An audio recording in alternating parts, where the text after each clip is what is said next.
పాత్రికేయ మిత్రులందరికీ ముందుగా నా నమస్కారాలు తెలియజేస్తూ మల్లేని వారిని నేను ప్రత్యేకించి వారికి ధన్యవాదాలు తెలియజేయదలుచుకున్నాను. ఎందుకంటే ఒకటి, నన్ను ఈ సంక్రాంతి సంబరాల్లో పార్టిసిపేట్ చేయడానికి ఆహ్వానించడం మాత్రమే కాకుండా మన బిడ్డలకి మన సంస్కృతి పట్ల అవగాహన కల్పిస్తూ ఈ యొక్క కార్యక్రమాన్ని చాలా చక్కగా ఘనంగా కాలేజీలో నిర్వహించడం అనేది మల్లేని లక్ష్మి గారు చేసినటువంటి ఒక ప్రధానమైనటువంటి కృషి. మన బిడ్డలు పాశ్చాత్య సంస్కృతి ఒరవడిలో కొట్టుకుపోతున్నటువంటి సందర్భంలో వారికి ఎప్పటికప్పుడు మన సంస్కృతి గురించి తెలియజేస్తూ దాని యొక్క గొప్పతనాన్ని తెలియజేయవలసినటువంటి అవసరం ఉంది.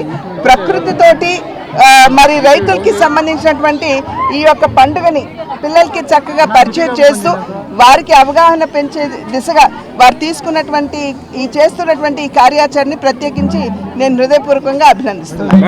ఈ రోజున గుంటూరు జిల్లాలో మల్లినేని ఇంజనీరింగ్ కాలేజీ, ఫార్మసీ కాలేజీలో సంక్రాంతి సంబరాలన్నీ కూడా నిర్వహించడం జరిగింది.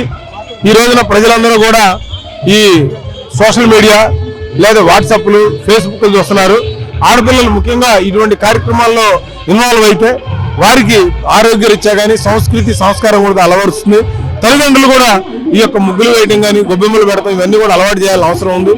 మరి మల్లేని కాలేజీ పెరుమాళ్ళు గారు ఆయన చక్కగా పిల్లలందరికీ మంచి ట్రైనింగ్ ఇచ్చి చాలా మంచి ప్రోగ్రామ్స్ పెట్టడం జరిగింది.